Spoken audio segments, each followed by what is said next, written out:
Dan hari ini kita akan belajar bersama-sama mengenai 7 gereja ini. Sekaligus kita hendak mempelajari bagaimana supaya bisa menjadi pemenang. Bisa menjadi orang yang menang di hari akhir. Baik, mari kita lihat bersama-sama tentang gereja Pergamus. Gereja Pergamus. Ya, gereja Pergamus. Pembacaannya ada di kitab Wahyu. Wahyu, kita lihat. Wahyu 2. Ketika kita bicara tentang ini gereja Pergamus ini di Wahyu 2, mulai ayatnya yang ke-12 sampai ayatnya yang ke-17. Sampai ayat yang ke-17. Saya baca dulu ya. Wahyu 2 ayat 12 sampai 17. Dan tuliskanlah kepada malaikat jemaat di Pergamus, inilah firman Dia yang memakai pedang yang tajam dan bermata dua. Aku tahu di mana engkau diam, yaitu di sana, di tempat tahta iblis, dan engkau berpegang kepada namaku, dan engkau tidak menyangkal imanmu kepadaku. Juga tidak pada zaman Antipas, saksiku yang setia kepadaku, yang dibunuh di hadapan kamu, di mana iblis diam. Tetapi aku mempunyai beberapa keberatan terhadap engkau. Di antaramu ada beberapa orang yang menganut ajaran Bileam, yang memberi nasihat kepada Balak untuk menyesatkan orang Israel, supaya mereka makan persembahan berhala dan berbuat zina. Demikian juga ada padamu orang-orang yang berpegang kepada ajaran pengikut Nikolaus. Sebab itu bertobatlah, jika tidak demikian aku akan segera datang kepadamu, dan aku akan memerangi mereka dengan pedang yang di mulutku ini. Ayat 17, siapa bertelinga hendaklah ia mendengarkan apa yang dikatakan Roh kepada jemaat-jemaat. Barang siapa menang, kepadanya akan kuberikan dari mana yang tersembunyi, yang aku akan mengaruniakan kepadanya batu putih, yang di atasnya tertulis nama baru, yang tidak diketahui oleh siapapun selain oleh yang menerimanya. Amin. Ini adalah firman Tuhan. Yang pertama, jadi seperti ini cerita tentang gereja Pergamus. Coba kita lihat lebih detail lagi. Yang pertama, tentang penampilan Yesus kepada gereja Pergamus. Penampilan Yesus terhadap gereja Pergamus. Kita tahu bahwa di dalam gereja-gereja, 7 gereja, setiap gereja itu Yesus Kristus tampak dengan suatu ekspresi yang berbeda-beda. Dalam hal ini Yesus tampak sebagai pedang yang tajam dan bermata dua. Pedang yang tajam katanya dan bermata dua. Hal ini menunjuk kepada apa? Pedang yang tajam dan bermata dua bicara tentang firman Allah. Kalau kita baca di ayat-ayat ini, Efesus 6 ayat 17, Wahyu 1 ayat 16, Ibrani 14 ayat 12, dikatakan pedang itu menunjuk kepada firman Tuhan. Contoh di Efesus 6 ayat 17, dan terimalah ketopong keselamatan dan pedang roh. Pedang roh, yaitu firman Allah. Ibrani 4 ayat 12 dibilang apa? Sebab firman Allah hidup dan kuat, lebih tajam dari pedang bermata dua manapun. Ia menusuk amat dalam sampai memisahkan jiwa dan roh, sendi-sendi dan sumsum. Ia sanggup membedakan pertimbangan dan pikiran hati kita. Nah, mungkin muncul pertanyaan, kenapa Yesus harus tampak kepada gereja Pergamus dengan ekspresi pedang yang tajam dan bermata dua? Tampak dengan apa? Sosok firman Allah yang bagaikan pedang yang tajam dan bermata dua. Kenapa demikian? Nah, ini menuntun kita kepada topik yang kedua. Apa yang Yesus tahu mengenai gereja Pergamus?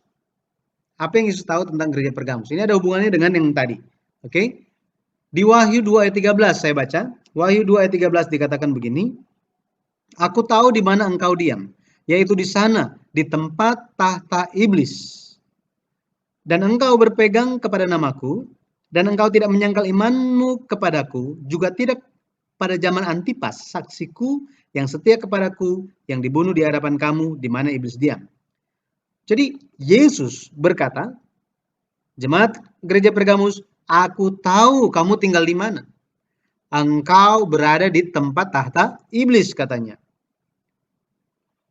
Dunia yang telah jatuh dosa, ini sering digambarkan sebagai tempat di mana iblis bertahta.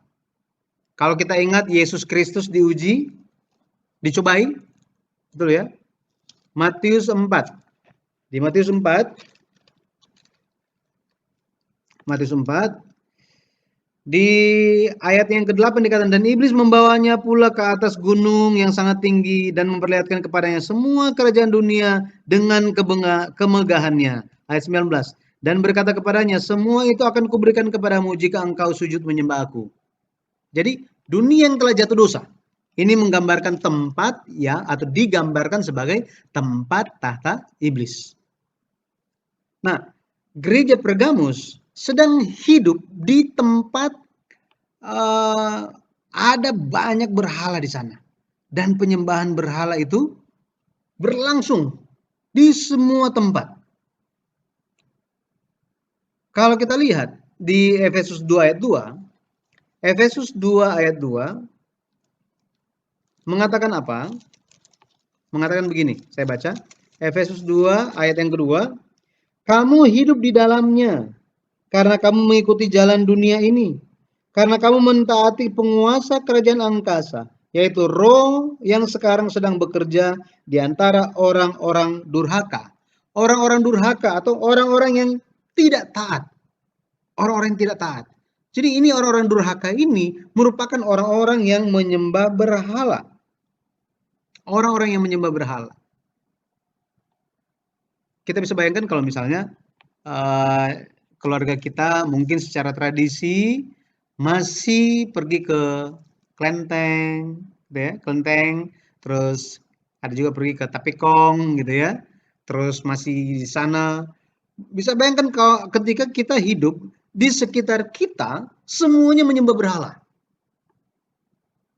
Hanya kita yang menerima Yesus Kristus. Nah, ini masih biasa-biasa aja ketika tidak ada gangguan kan, mungkin keluarga atau ya kenalan-kenalan atau tetangga-tetangga aja, biasa-biasa aja.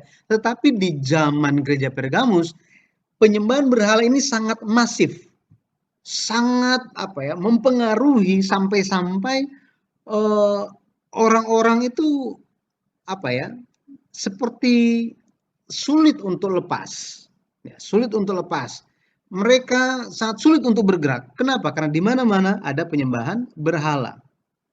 Jadi di dalam kondisi yang seperti itu, Yesus bilang apa? Aku tahu. Meskipun engkau tinggal di tempat tahta iblis, engkau tidak menyangkal imanmu terhadapku. Ini. Maksudnya apa? Ada banyak orang yang menyangkal iman, tetapi mereka tidak menyangkal iman mereka kepada Kristus. Ini luar biasa. Yesus memuji mereka karena hal ini. Makanya hari ini pun Yesus tahu bahwa ada banyak godaan di dunia. Setiap hari godaan dunia itu bagaikan bayangan yang mengikuti kita dengan setia. Betul ya? Dengan setia mengikuti kita. Itu sebabnya kita perlu Yesus. Kita perlu memegang Yesus supaya apa? Kita tidak jatuh. Kita tidak menyangkal Dia. Lebih lagi apa? Lebih lagi di waktu itu ada banyak orang kudus, umat Tuhan, pengikut Kristus itu dibunuh.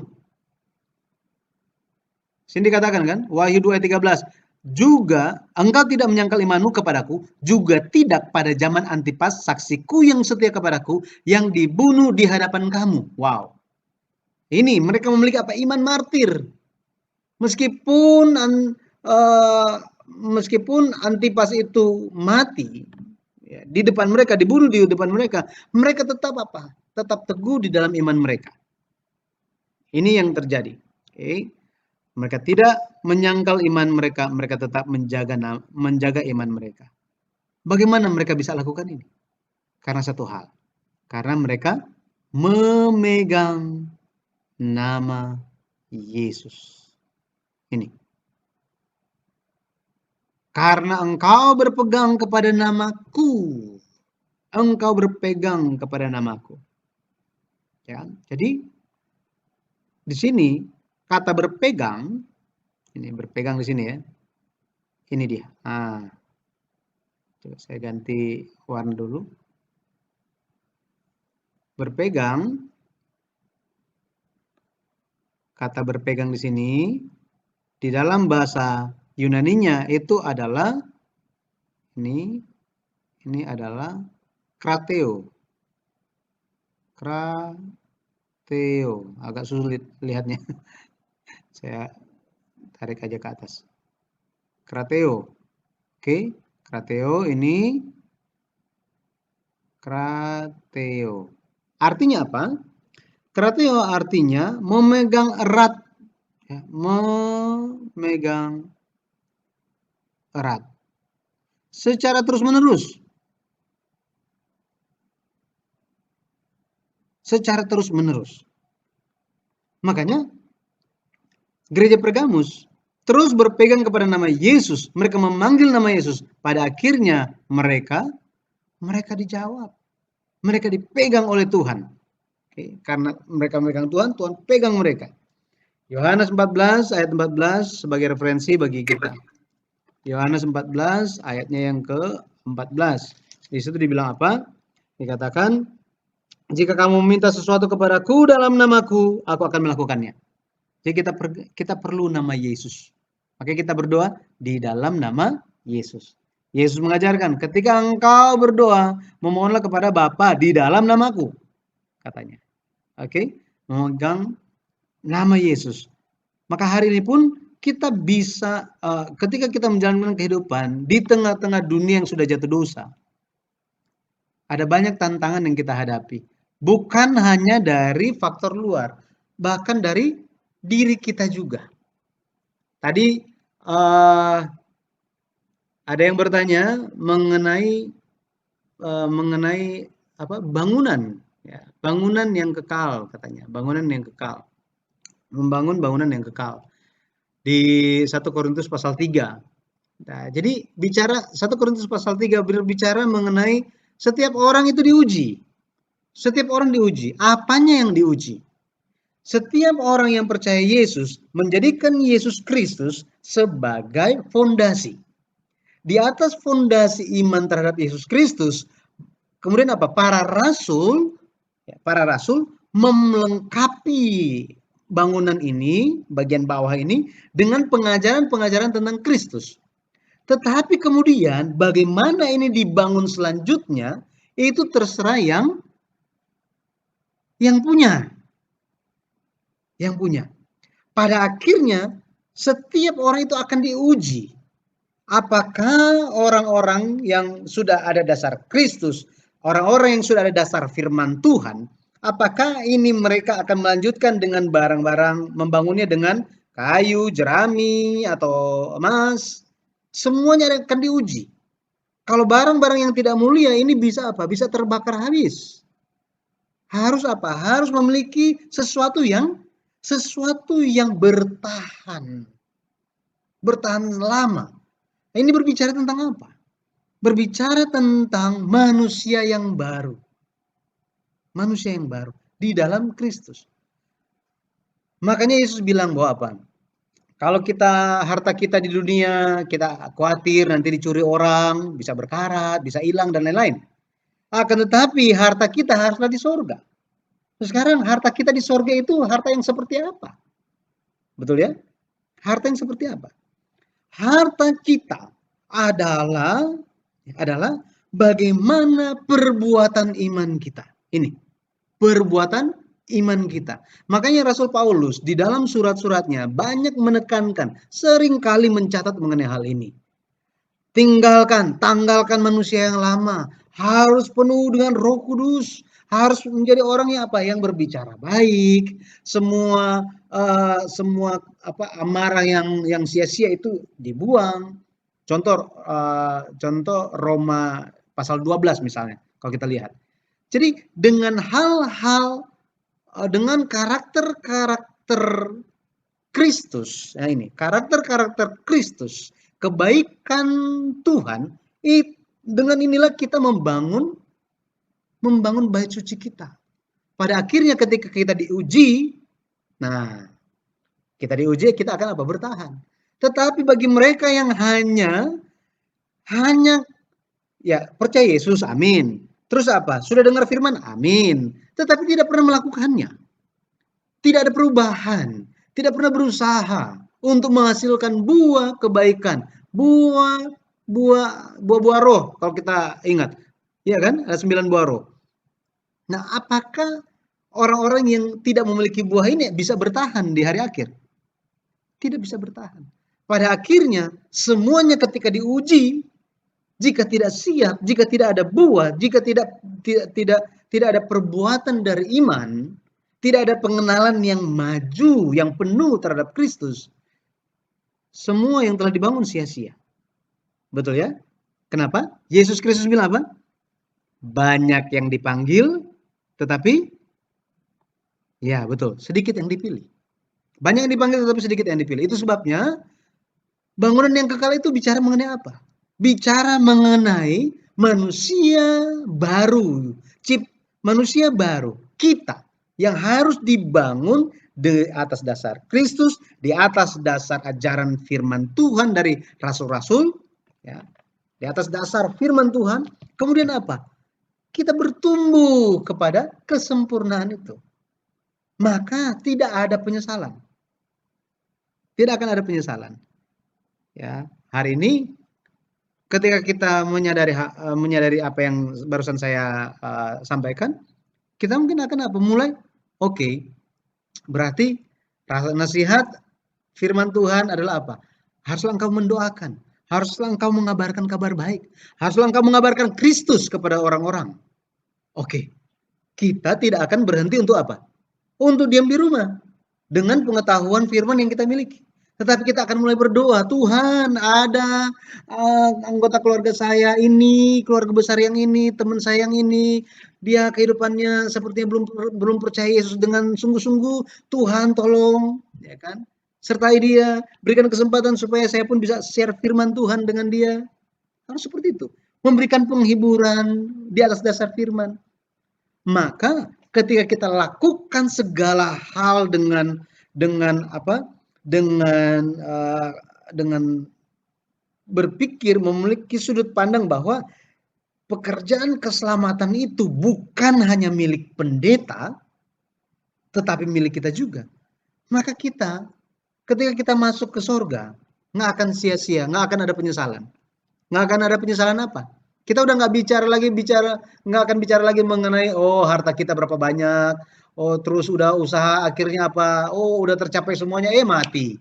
Nah ini, semuanya, waduh sudah banting tulang gitu kan, waduh susah banget, baru berhasil, udah selesai dunia ini. Wah seperti sia-sia semuanya, oh menyesal, nggak seperti itu. Oke, penyesalan yang dimaksud di dalam Alkitab itu adalah apa? Ketika kita tidak melaksanakan penginjilan kita, ketika ada orang tidak selamat, anggota keluarga kita, yang seharusnya kita ada kesempatan yang besar untuk kita bisa apa? Sampaikan Injil Tuhan. Ketika kita tiba di sorga, kita bisa menyesal. Aduh Tuhan, kenapa seharusnya saya apa? Lebih lagi berdoa. Lebih lagi, lebih lagi hidup di dalam jalan Tuhan. Lebih lagi menyampaikan, membagikan kabar baik. Nah, seperti ini. Oh Tuhan, seharusnya saya lebih menjaga perkataan saya. Ini. Betul ya? Pada akhirnya saya berdoa di dalam nama Tuhan Yesus Kristus, kita bisa apa? Menjalankan kehidupan kita yang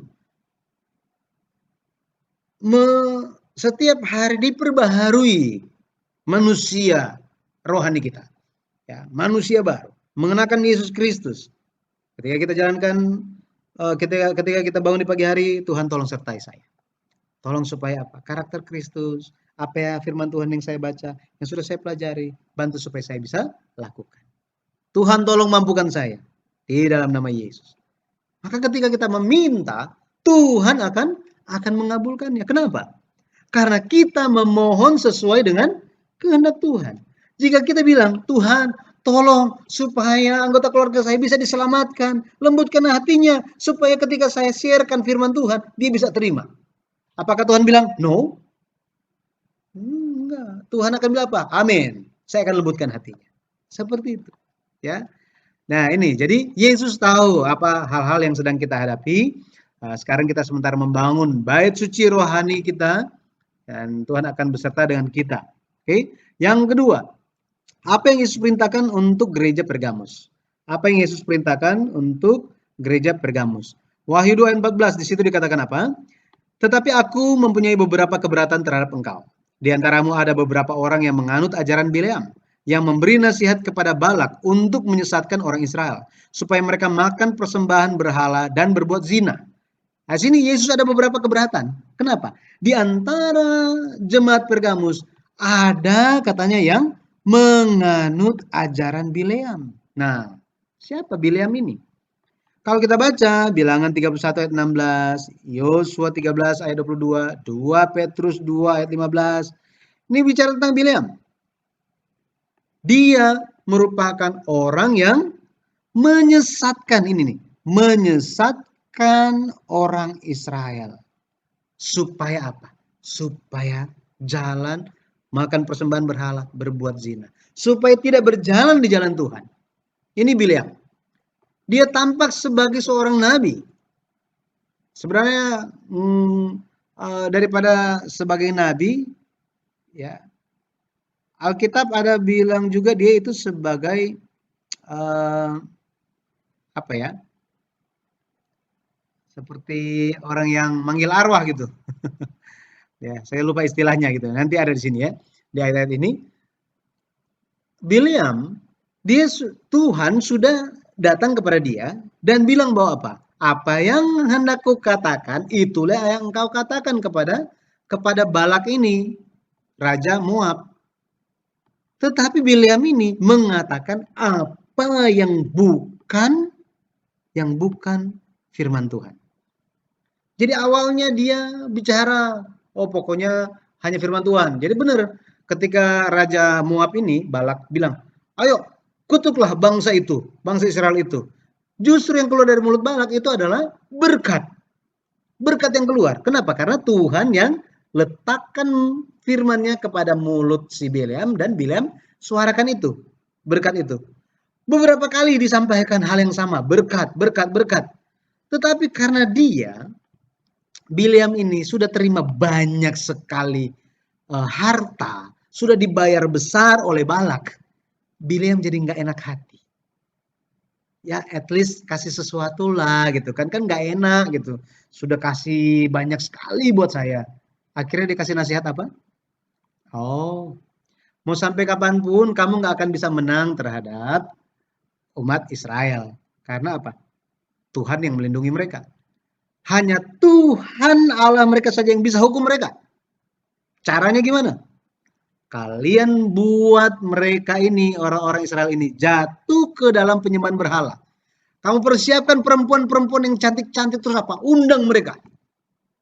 Ketika mereka jatuh dalam dosa perzinahan, menyembah berhala, kamu duduk diam saja, Tuhan akan apa? Akan hukum umat Israel itu sendiri. Otomatis. Wow, Balak, Raja Moab mendengar hal ini. Wah, luar biasa. Dan benar, ini semua ada ditulis di ini, oke, mengenai ini ada di Bilangan 25. Oke, ada ceritanya di situ. Nah, ajaran yang menyesatkan ini ada di dalam jemaat Pergamus. Ada di sana katanya. Penganut di sini kalau kita lihat kata ini pun sama. Kata yang sama yang digunakan tadi berpegang, ini sama, menganut juga sama. Krateo, krateo. Menempel dengan erat atau memegang erat secara terus-menerus. Ya. Maka kita bisa lihat di dalam gereja Pergamus terbagi dua. Ini terbagi dua. Ada yang memegang nama Yesus, memegang nama Yesus, tetapi ada juga yang memegang ajaran Bileam. Hari ini pun sama. Di dalam dunia kekristenan hari ini, kita benar-benar harus minta Roh Kudus menuntun kita. Kita harus memohonkan. Kita harus membaca firman Tuhan. Kita harus berdoa. Kita harus mempelajari firman Tuhan. Tanpa melakukan hal itu, maka tanpa disadari, awalnya mungkin, pegang nama Yesus. Lama-kelamaan apa? Sudah pegang nama yang lain. Itu. Sudah mengandalkan diri sendiri, mengandalkan dunia, bukan lagi Yesus. Ini yang terjadi. Ya, makanya Yesus bilang, hati-hati, akan muncul banyak penyesat-penyesat di hari akhir. Oke. Ini yang pertama, keberatan Yesus. Ada penganut ajaran Bileam di antara gereja Pergamus. Yang kedua, ada juga yang menganut ajaran Nikolaus katanya. Wahyu 2 ayat 15. Demikian juga ada padamu orang-orang yang berpegang pada ajaran pengikut Nikolaus. Siapa ini Nikolaus ini? Pengikut Nikolaus ini siapa? Pengikut Nikolaus ini merupakan orang-orang yang menyebabkan perpecahan di gereja lewat pengajaran yang salah. Lewat hal-hal yang tidak sesuai Alkitab. Salah satu ajaran mereka apa? Apa salah satu ajaran mereka? Jadi ajaran mereka salah satunya bilang begini. Setelah percaya Yesus, setelah percaya firman, lakukan dosa apapun, kita akan diampuni. Jadi kita bisa apa? Semau kita. Kita jadi bebas untuk lakukan apapun yang kita mau. Sudah terima Yesus? Sudah apa? Sudah terima Yesus, sudah diampuni. Dari Yesus itu apa? Kekal selama-lamanya. Berarti apa? Kalau dosa otomatis sekarang kita percaya, kita berbuat dosa, kita otomatis disucikan lagi, diampuni. Jadi apa? Kita terbebas lakukan apa saja. Wow, luar biasa. Betul ya? Ini sangat dahsyat. Pengajaran yang sangat-sangat menyimpang. Dan hal ini berkembang di dalam kekristenan dunia hari ini. Makanya muncul banyak yang aneh-aneh. Apakah mereka percaya Yesus? Ya, percaya Yesus. Beneran percaya Yesus. Oke. Terus ada juga apa? Oh, percaya Yesus. Amin. Tetapi Yesus bukan disalibkan begini katanya. Begini. Terus Yesus bukan Yesus namanya. Bukan Yesus. Namanya berbeda. Ya. Nah, jadi banyak hal-hal yang digunakan menekankan suatu bagian yang tertentu berdasarkan pikiran sendiri tanpa apa? Tanpa mengetahui kehendak Tuhan itu apa. Lebih lagi mereka melakukan penyimpangan atau mengajarkan ajaran yang salah supaya apa? Supaya gereja terpecah. Ini ada tujuan ini. Memang sudah ada tujuan di awal, tujuan yang salah. Ini yang terjadi. Oke. Nanti referensi firman Tuhan bagi kita. 1 Yohanes 1 ayat yang ke-6. 1 Yohanes 1 ayat yang ke-6. Di situ dikatakan begini. 1 Yohanes 1 ayat yang ke-6. Jika kita katakan bahwa kita beroleh persekutuan dengan Dia, namun kita hidup di dalam kegelapan, kita berdusta dan kita tidak melakukan kebenaran. Betul ya? Jadi kalau kita ada dalam Yesus harusnya ada terang. Harusnya hidup benar. Tetapi meskipun kita percaya Yesus dan kita itu ada dalam kegelapan, perbuatan kita gelap, itu ketidakbenaran. Itu adalah dosa. Itu adalah dusta katanya. Oke? Nah, jadi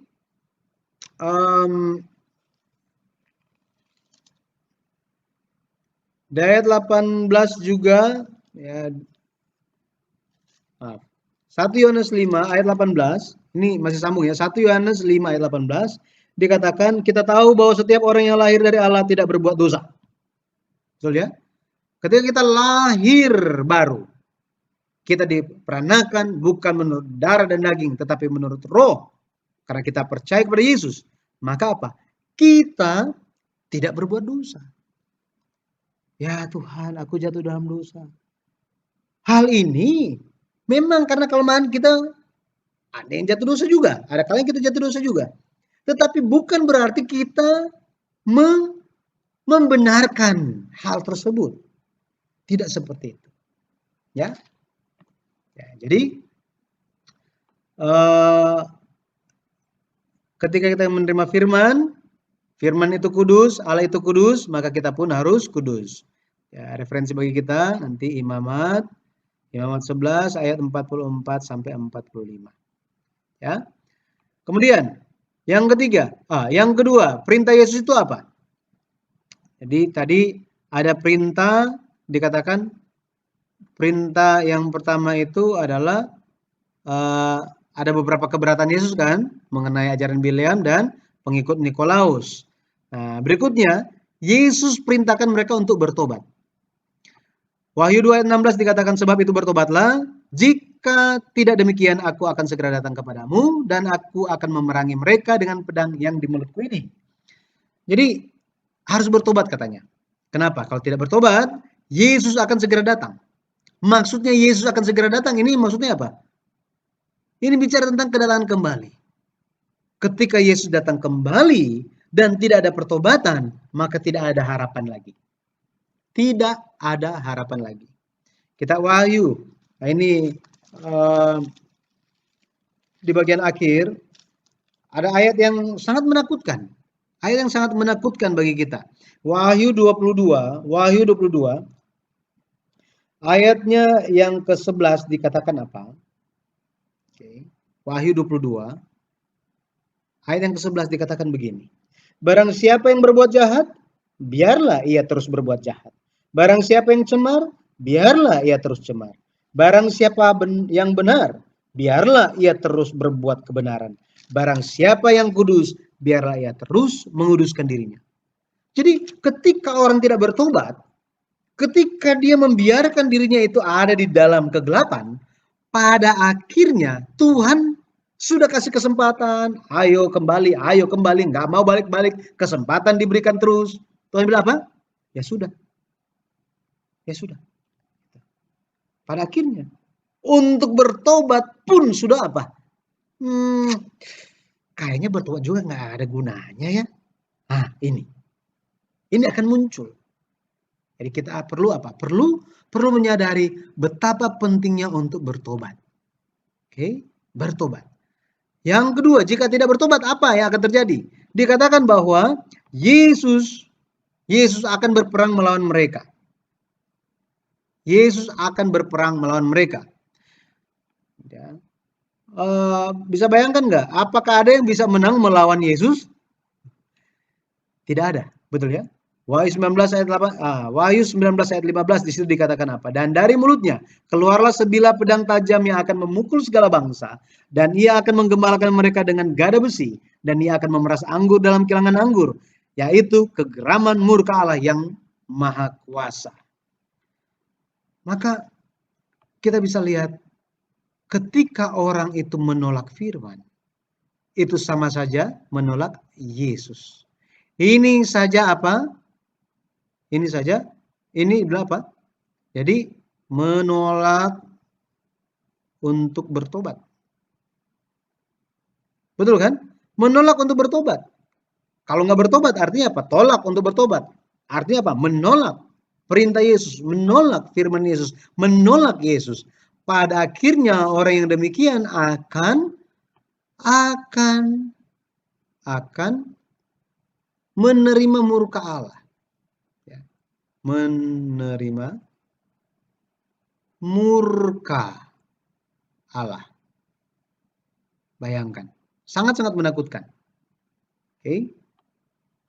Makanya kita perlu sadar bahwa ketika kita menerima firman Tuhan, itu bukannya menerimanya beberapa kali, bukan. Tetapi kita harus apa? Terus menerus menerima. Kenapa Tuhan memerintahkan untuk menjaga, ingat, dan kuduskan Sabat. Dalam konteks hari ini adalah hari Tuhan. Hari Tuhan, yaitu hari Minggu. Kenapa? Kenapa harus ingat dan kuduskan hari Sabat? Itu adalah supaya kita bisa terus menerima firman hidup dari Allah. Maka kita harus menanti-nantikan waktu untuk beribadah. Kita perlu lakukan ini. Karena kalau tidak, maka kita akan lupa tentang Tuhan. Tuhan akan menghakimi kita.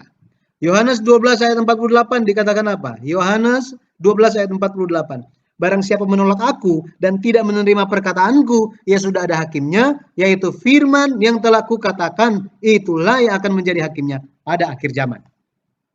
Maka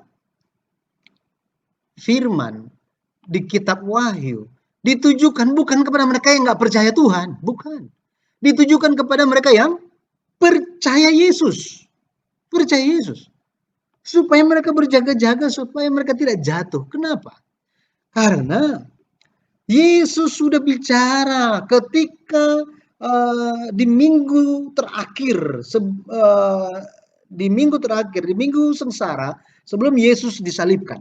Yesus sudah berbicara tentang hal apa? Yesus bicara tentang apa? Ada 5 gadis bijaksana, ada 5 gadis yang kurang bijaksana. Terjemahan Indonesia ditulisnya wanita-wanita bodoh, garis-garis yang bodoh, gitu ya. Semuanya lagi menantikan.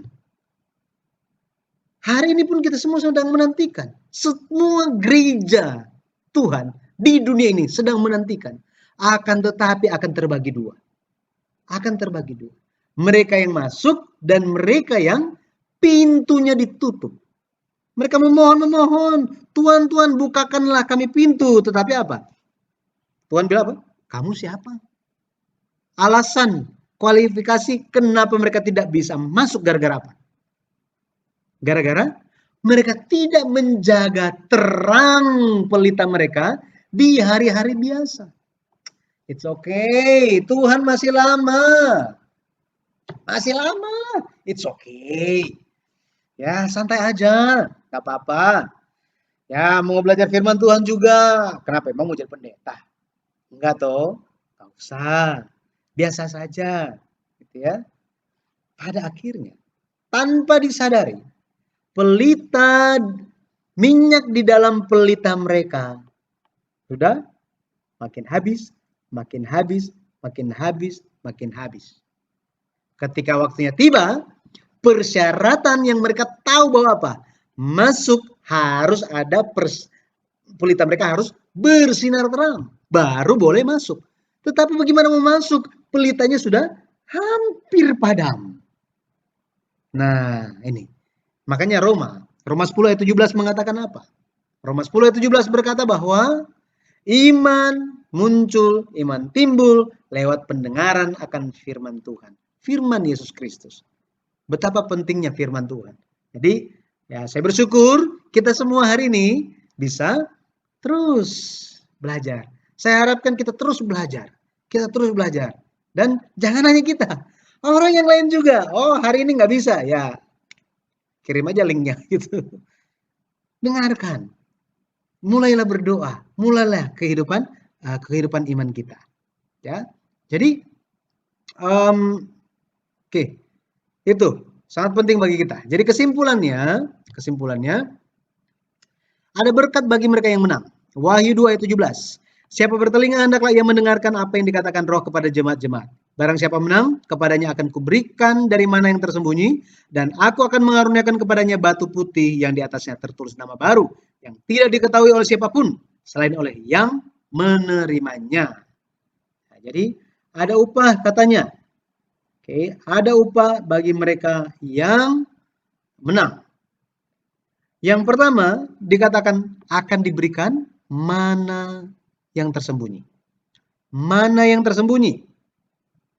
Di Yohanes 6 ayat 50 sampai 51, Yesus berbicara, akulah mana yang roti yang turun dari sorga.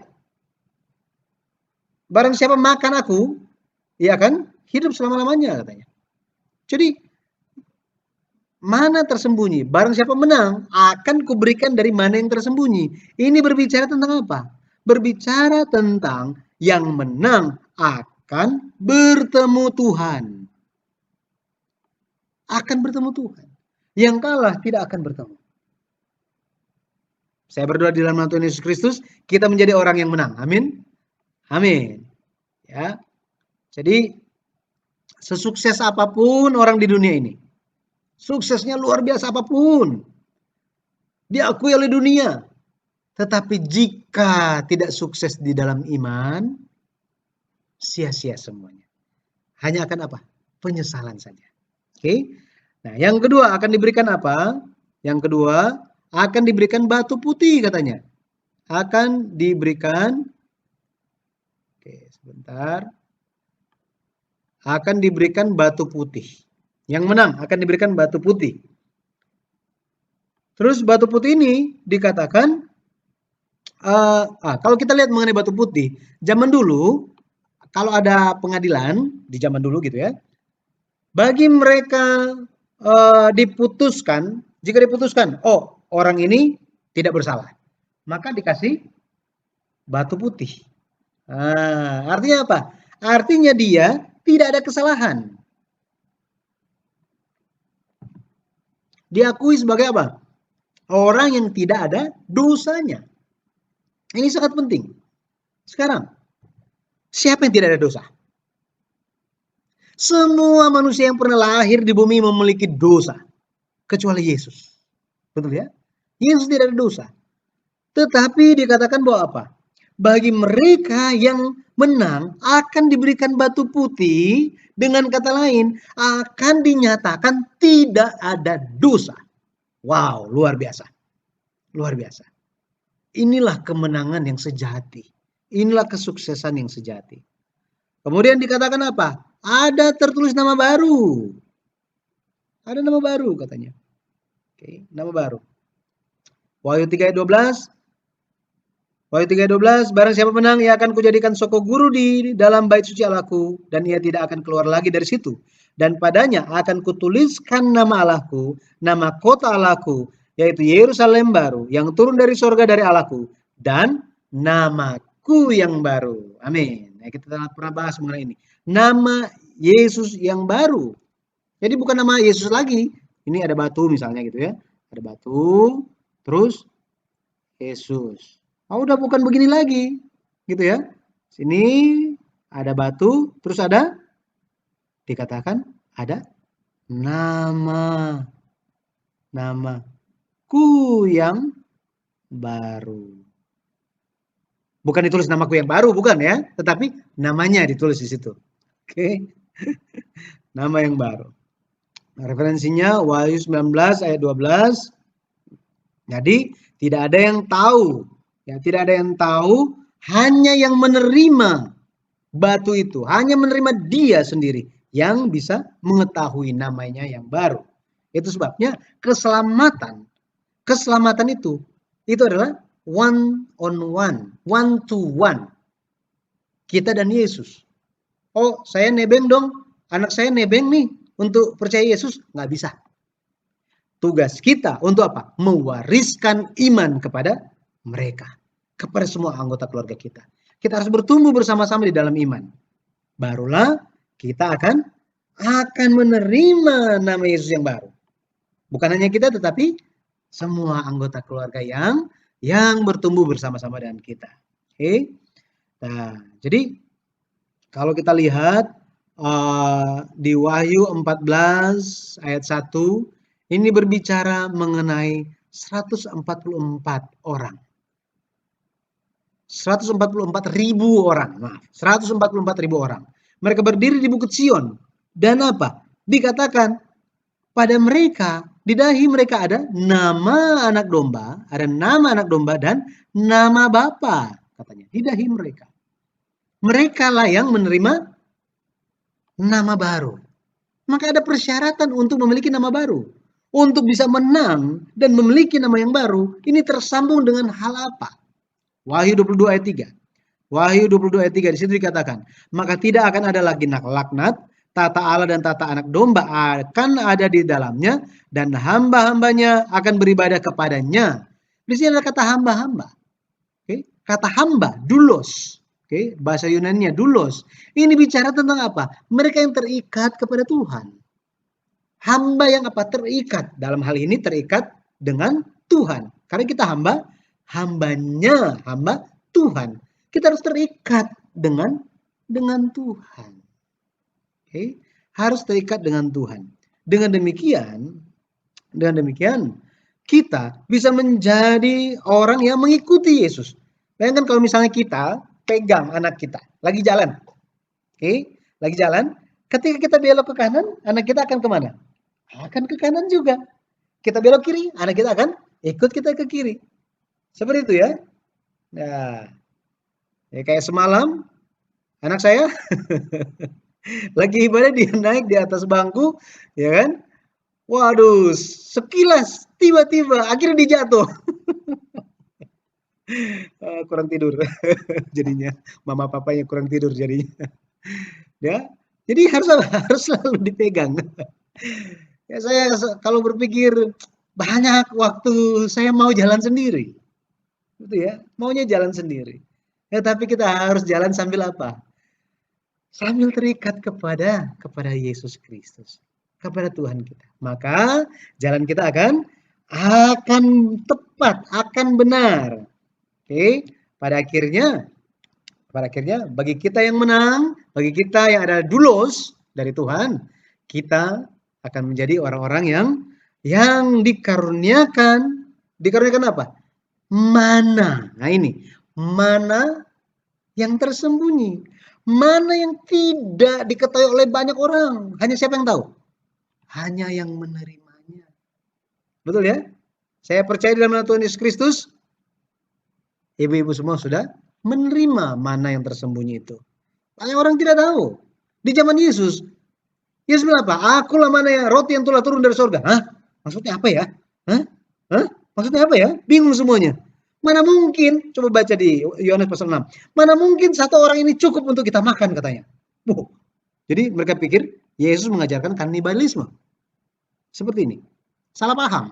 Karena mereka tidak apa? Mereka tidak mengetahui firman Tuhan. Firman yang bukan hanya tertulis, tetapi juga memiliki makna penebusan di baliknya. Bahwa apa? Untuk orang Israel bisa bertahan dan bisa tetap hidup setiap hari sampai masuk ke tanah Kanaan, mereka perlu mana yang turun dari surga.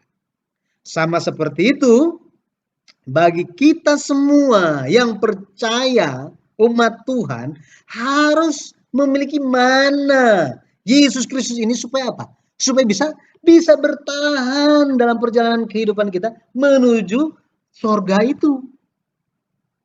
Kita perlu apa katanya? Kita perlu mana yang tersembunyi. Tidak ada orang yang tahu. Cuma siapa yang tahu? Yang menerimanya. Baik. Sekali lagi saya berdoa di dalam nama Tuhan Yesus Kristus, kita tidak terpisah dengan firman sampai kita masuk kerajaan surga. Bukan cuma kita, keluarga kita, orang-orang yang kita doakan pun tidak terpisah dari firman. Sampai kita semuanya masuk ke dalam kerajaan surga. Amin. Amin.